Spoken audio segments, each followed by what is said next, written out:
बगल में छुरी मुंह में राम राम। भारत ने अपने बापू मोहनदास करमचंद गांधी जी का अदम तशद्दुद का फलसफा किसी नामालूम गड्ढे में दफना दिया। बरतानिया की रिफॉर्म यूके पार्टी को $1 लाख चंदा देने वाले रिचर्ड स्मिथ की company HR Smith Hindustan aeronautics की तिजारती पार्टनर निकली। HR स्मिथ के मालिकान और हिंदुस्तान एरोनॉटिक्स के सरबराहान मुजरिमाना खामोशी इख्तियार किए हुए हैं। यूक्रेन की तबाही में भारत का घिनौना किरदार बेनकाब। ये सब जानिए इस वीडियो में।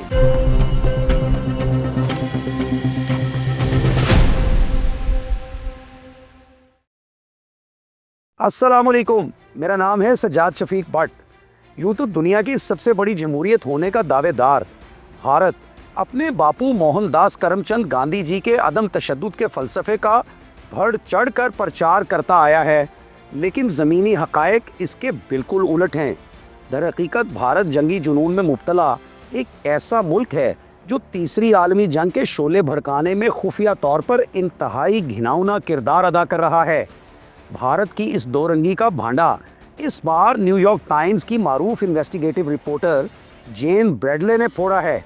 जेन ब्रैडले ने अपनी रिपोर्ट में बताया है कि रिफॉर्म यूके पार्टी के major donor British aerospace manufacturer HR Smith group के मालिक रिचर्ड स्मिथ हैं, और पिछले बरस जब Nigel Farage UK reform party के लीडर नामजद हुए तो HR स्मिथ ने 2 रोज़ बाद ही उनको £1 लाख की खतीर रकम अतिया की थी। बरतानिया में मुतय्यन तहकीकाती सहाफ़ी जेन ब्रैडले ने दस्तावेजी सबूतों के हवाले देते हुए लिखा है कि HR स्मिथ ग्रुप ने भारतीय रियासती इदारे हिंदुस्तान एरोनॉटिक्स को जो जंगी साजो सामान फ़रोख्त किया, आगे वही साजो सामान रूस की असलहा एजेंसी रोज़ोबोरोन एक्सपोर्ट को फराहम कर दिया गया। जेन ब्रैडले ने इंकशाफ किया है कि हिंदुस्तान एरोनॉटिक्स रोज़ोबोरोन एक्सपोर्ट की सबसे बड़ी तिजारती पार्टनर है। एक सौदे में हिंदुस्तान एरोनॉटिक्स ने $20 लाख मालियत के ट्रांसमीटर्स, कॉकपिट से मुतल्लिका आलात, एंटीनाज और दीगर हसास टेक्नोलॉजी HR स्मिथ ग्रुप से हासिल की और यही कंसाइनमेंट आगे रोज़ोबोरोन एक्सपोर्ट को भिजवा दी। अच्छा, यहाँ ये ज़रूर याद रखना चाहिए कि रोज़ोबोरोन एक्सपोर्ट अमेरिका और यूरोप समेत तमाम मगरबी ताकतों की जानिब से ब्लैक लिस्ट करार दी गई रूसी असलहा एजेंसी है, और इसके साथ जंगी साजो सामान की डील्स सख्ती से ममनू हैं, जबकि दीगर ममालिक को भी पाबंद किया जाता है कि वो अमेरिका, यूरोप या दीगर किसी भी मगरबी कुव्वत से हासिल किया गया किसी भी नौइयत का जंगी साजो सामान इस एजेंसी को फराहम ना करें। जो आलात भारत ने बरतानिया से हासिल करके रूस को भिजवाए हैं, वैसे तो वो सिविलियन और फौजी दोनों तरह के मकासद के लिए इस्तेमाल होते हैं, लेकिन बरतानवी और अमरीकी हुकाम दोनों ने ऐलान कर रखा है कि ये आलात रूस की यूक्रेन के ख़िलाफ़ जंग में कभी भी इस्तेमाल ना होने पाएँ। बरामद कुनिंदगान को इस बारे में वाज़ेह हिदायत जारी की गई हैं। हिंदुस्तान एरोनॉटिक्स को पब्लिक रिकॉर्ड्स में शनाख्त किया गया है कि वो रूसी फ़ौज को जंगी आलात फराहम करती है, लेकिन इस पर किसी किस्म की माली पाबंदी आयद नहीं की गई है। HR स्मिथ ग्रुप से जब इस बारे में पूछा गया कि जंगी साजो सामान की फ़रोख्त से पहले इस बात पर कितना गौर किया गया कि ये आलात मॉस्को ना पहुंच सके, और क्या हिंदुस्तान एरोनॉटिक्स को इस बात का पाबंद किया गया कि ये हसास आलात रूस को नहीं दिए जाएंगे, तो HR स्मिथ ग्रुप ने इस मौजू पर बात करने से इनकार कर दिया। इसी तरह हिंदुस्तान एरोनॉटिक्स ने भी जेन ब्रैडले के पैगामात पर कोई रद्द-ए-अमल नहीं दिया। बहरहाल शिपिंग रिकॉर्ड्स, कस्टम्स की मालूमात और ख़ास तौर पर कंसाइनमेंट्स पर दर्ज मखसूस बैनुल-अक़वामी कोड से इस बात का पता चलता है कि सन 2023 और सन 2024 के दौरान HR स्मिथ की मलकियत कंपनी टेक टेस्ट ने ममनुआ जंगी सामान की 118 कंसाइनमेंट्स हिंदुस्तान एरोनॉटिक्स को भिजवाई, और इन्हीं कोड्स वाली अशिया को भारत से आगे रूस भेज दिया गया। मिसाल के तौर पर टेक टेस्ट ने सितंबर 2 सन 2023 में हिंदुस्तान एरोनॉटिक्स को लोकेशन ट्रांसमीटर्स और रिमोट कंट्रोलर्स की 2 शिपमेंट्स भिजवाई, और 19 रोज़ बाद मैचिंग शनाख्ती कोड्स वाले यही पुर्जाजात रूस को अरसाल कर दिए गए। इसी तरह फरवरी 4 सन 2024 को हिंदुस्तान एरोनॉटिक्स ने جنگی ساز و سامان کی ایک شپمنٹ ہندوستان ایروناٹکس کو بھیجی جو 18 روز بعد ہی روس بھیج دی گئی۔ برطانیہ سے منگوائے گئے سامان اور روس سے بھیجے گئے سامان کے شناختی کوڈز بالکل ایک جیسے تھے۔ اچھا، اب جنگی جنون تو رہا ایک طرف، بھارتی ہوس اور اخلاقی گراوٹ کا اندازہ اس بات سے بھی لگایا جا سکتا ہے کہ $20 لاکھ ادائیگی سے حساس جنگی سامان کی جو 13 کنسائنمنٹس انڈین فرم نے برطانوی ادارے سے حاصل کی، انہیں روسی اسلحہ ایجنسی کو $14 ملین کے عوض بیچ کر 7 گنا منافع بٹورا گیا۔ کسٹمز اور شپنگ ریکارڈز کے مطابق متعین انٹرنیشنل کوڈز کو ان اشیاء پر بھی یکساں پایا گیا۔ فروری 2022 میں جب روس نے یوکرین کے خلاف کھلی جنگ کا آغاز کیا تھا تو برطانیہ اور امریکہ نے کامن ہائی پرائرٹی آلات کی روس کو فروخت پر مکمل پابندی عائد کر دی تھی، اور ہندوستان ایروناٹکس کو روزو بیرون ایکسپورٹ کا تجارتی پارٹنر ہونے کی وجہ سے کڑی نگرانی میں رکھا گیا تھا۔ نیو یارک ٹائمز کی رپورٹ کے مطابق سیلز ریکارڈ کو برطانیہ اور امریکہ کے ایکسپورٹ کنٹرول کے 5 ماہرین کے ساتھ شیئر کیا گیا تو سب کے سب اس نقطے پر متفق تھے کہ بھارتی کمپنی نے پابندیوں کی کھلی خلاف ورزی کی ہے۔ انہی امور کو مد نظر رکھتے ہوئے نومبر 2024 میں 19 بھارتی کمپنیوں پر پابندیاں عائد کی گئی تھیں۔ ایسینڈ ایویشن، ماسک ٹرانس اور TSMD ان بھارتی کمپنیز میں شامل تھیں جن کی امپورٹ ایکسپورٹ پر پابندیاں عائد کی گئی تھیں۔ اسی طرح نومبر 2023 میں ایک بھارتی کمپنی کے بین الاقوامی تجارتی آپریشنز پر پابندی لگا دی گئی تھی۔ بتایا جاتا ہے کہ سن 2023 اور سن 2024 کے دوران جنگی ساز و سامان کی 700 کھیپیں بھارت سے روس کو بھیجی گئیں، اور اسی سلسلے میں ایسینڈ ایویشن کے مالکان وویک کمار مشرا اور سدھیر کمار مشرا پر پابندیاں لگائی گئیں، جبکہ روس کو جنگی سامان فراہم کرنے والے بھارتی ادارے آرزو ایویشن کے مینیجنگ پارٹنر سنجے کوشک کو 17 اکتوبر کے روز میامی امریکہ سے گرفتار کر کے قید کیا گیا۔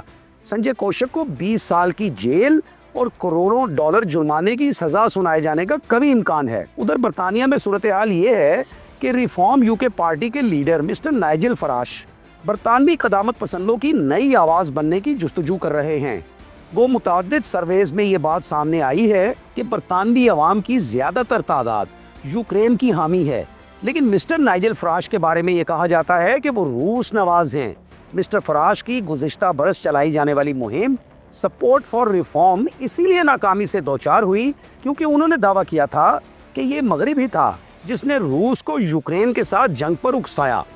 پچھلے ماہ ریفارم UK پارٹی کے سابق رہنما کو عدالت میں پیش کیا گیا۔ ان پر یہ الزام تھا کہ انہوں نے مختلف افراد اور اداروں سے رشوتیں قبول کیں اور یورپی پارلیمنٹ میں ایسے بیانات دیے جن سے ان کی جانب سے روس کی حمایت اور یوکرین پر حملے کا جواز نکلتا تھا۔ نائجل فراش نے بہرحال یہی دعویٰ کیا ہے کہ انہوں نے کبھی پیوٹن کی حمایت نہیں کی، اور انہوں نے HR سمتھ کے ہندوستان ایروناٹکس کے ساتھ سودے بازی پر تبصرہ کرنے سے بھی انکار کیا۔ وہ ان کی پارٹی کے ایک ترجمان نے چندے کی وصولی کو قانونی عمل قرار دیا ہے اور کہا ہے کہ ریفارم UK کو بدنام کرنے کی کوششیں برابر نہیں ہوں گی۔ بھارتی وزارت خارجہ نے بھی اس سنگین ترین معاملے پر محض ایک تردیدی نوٹ جاری کرنے پر اکتفا کیا ہے، جبکہ HR سمتھ گروپ کے ایک وکیل نک واٹسن نے سیلز کو قانونی قرار دیا ہے اور دعویٰ کیا ہے کہ بیچا گیا سامان زندگیاں بچانے والے آپریشنز میں استعمال ہونا ہے۔ یقیناً اس تمام معاملے میں بھارت میں بسنے والے اہنسا کے سچے پرچارکوں یعنی عدم تشدد کے فلسفے پر غیر مشروط ایمان رکھنے والوں کے لیے ایک سبق موجود ہے کہ ان کا موجودہ سربراہ نریندر مودی کیسے بھارتیہ سنسکاروں کی توہین کا مرتکب ہو رہا ہے۔ مودی جو دنیا بھر میں گجرات کا قصاب اور مسلم کش جانا جاتا ہے، وہ ہندو مت کے پھیلاؤ کی دعوے داری کی آڑ میں کیسے کیسے خونی کھیل کھیل رہا ہے۔ امن کے نام پر یہ جنگ کی دھوکے بازی زیادہ دیر چلنے والی نہیں ہے، کیونکہ کاٹ کی ہنڈیا چڑھی کب بار بار، کھو دیا جھوٹے نے اپنا اعتبار۔ کاٹ کی ہنڈیا چڑھی کب بار بار، کھو دیا جھوٹے نے اپنا اعتبار۔ اب یہاں بھی یہ بھی بات یاد رکھنے والی ہے کہ جب ہندوستان کی تقسیم ہوئی اور 2 ملک وجود میں آئے، یعنی ہمارا پیارا ملک پاکستان اور بھارت، تو اس وقت ہمارے اثاثوں کی ریلیز پر بہت سارے اثاثے تھے جس میں اسلحہ بھی تھا، توپیں بھی تھیں اور انڈسٹریل سامان بھی تھا۔ तो उसकी पाकिस्तान मुंतकिली के ऊपर बड़ी रुकावटें थीं और हिंदू कौम परस्त जो है वो हमारे असासे हमें देने से इनकारी थे। तो गांधी जी ने इसलिए व्रत रखा, क्योंकि अदम तशद्दुद के फ़लसफ़े पर वो यकीन रखते थे, तो उन्होंने इसके लिए मरण व्रत रखा कि जब तक पाकिस्तान का सामान पाकिस्तानियों के हवाले नहीं किया जाएगा तो वो भूख हड़ताल पे हैं। तो नथुराम गॉडसे एक इंतहा पसंद था, एक शिद्दत पसंद हिंदू था जुनूनी, जिसने गांधी जी को कत्ल कर दिया था फायरिंग करके। तो एक तो आप ये देखें कि अहिंसा का फ़लसफ़ा अमली तौर पे पहले दिन ही हिंदू कौम ने और हिंदुस्तानी कौम ने और भारतीय कौम ने उसको रिजेक्ट कर दिया अपने आमाल के ज़रिए। फिर उसके बाद अगर आप आगे आ जाएं तो बड़ी बड़ी चीज़ों में पहले तो जो है वो मुहाजिरों के ऊपर जो जुल्म तशद्दुद हुए और लाखों की तादाद में लोगों को वहाँ से निकाल दिया गया और लोगों को बहुत बड़ी तादाद में कत्ल किया गया और उनके असासाजात से महरूम किया गया, इस्मतें लूटी गईं, बच्चों को कत्ल किया गया। फिर उसके बाद जो बड़ी डेवलपमेंट्स हैं, वैसे तो बहुत सारी डेवलपमेंट्स होते नहीं हैं हिंदुत्व के नाम पे हिंदुस्तान के अंदर, लेकिन दो रंगी उनकी जारी रही है। अब उसमें जो दूसरा जो सबसे बड़ा अहम एक टर्न था और एक पेज आया पाकिस्तान हिंदुस्तान ताल्लुकात की हिस्ट्री के ऊपर भी उसके बहुत सारे असरात पड़े, वो बाबरी मस्जिद का वाक़या था कि बाबरी मस्जिद को इन्होंने शहीद कर दिया और अब वहाँ पे राम मंदिर बना चुके हैं। अब उसके बाद जो लेटेस्ट जो शोशे छोड़े हैं हिंदुस्तान ने वो भी अहमकाना किस्म के हैं, यानी वहाँ पे मुसलमान बच्चों के ऊपर ये इल्ज़ाम लगाया जाता है कि वो लव जिहाद करते हैं। अब लव जिहाद की जो डेफिनेशन है वो बड़ी अजीब सी है, कोई भी ज़ी शऊर बंदा उसके ऊपर जो है ना वो किसी किस्म की तवज्जो नहीं करेगा और बल्कि उसको तमस्खर का बाइस ही समझेगा कि मुसलमानों के लड़के खूबसूरत हैं और वो हिंदू लड़कियों को अपने जाल में फंसा लेते हैं और फिर उनको अपनी शादी के चक्कर में डाल के तो फिर उनको मुसलमान करते हैं। तो इस तरह से इस्लाम जो है वो वहाँ पे फैल रहा है और इसको वो लव जिहाद का नाम देते हैं। भाई जब मियाँ बीवी राज़ी तो क्या करेगा काजी, यानी यहाँ पे तो ये जब मियाँ बीवी राज़ी तो क्या करेगा मोदी। तो बात ये है कि ये लव जिहाद का फ़लसफ़ा भी जो है इंतहाई अहमकाना है।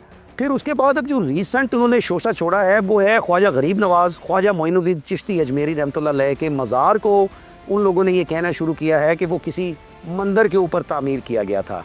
अब ख्वाजा मोइनुद्दीन चिश्ती रहमतुल्लाह अलैह के चाहने वालों में सिर्फ मुसलमान नहीं बल्कि हिंदू भी बहुत बड़ी तादाद में शामिल हैं और ये अजीब अहमकाना सा और तमस्खर आमेज़ सा ख़याल है कि ख्वाजा का मज़ार जो है वो किसी मंदिर के ऊपर तामीर किया गया। तो ये बिल्कुल बिल्कुल गैर तारीख़ी बात है और तारीख़ के उलट बात है। लेकिन नफ़रत का ये जो व्यापार है ये भारत में बड़ी शिद्दत से जारी है और याद रखिए कि नफ़रत ऐसी आग है जो नफ़रत करने वाले को खुद ब खुद जला देती है। तो अब हिंदुस्तान के इस जंगी जुनून का भांडा जो है वो पूरी दुनिया में फूट रहा है और हिंदुस्तानी अवाम को ये सोचना चाहिए कि उनकी क़यादत उनके मुल्क के साथ क्या कर रही है। हरदम अपना और अपने चाहने वालों का ख्याल रखिएगा, हमें भी दुआओं में याद रखिएगा और हमारे पॉडकास्ट्स के ऊपर आप अपना रद्द-ए-अमल अपने कमेंट्स के ज़रिए, अपनी कॉल्स के ज़रिए जारी रखिए। इससे हमें बहुत ज़्यादा रहनुमाई मिलती है।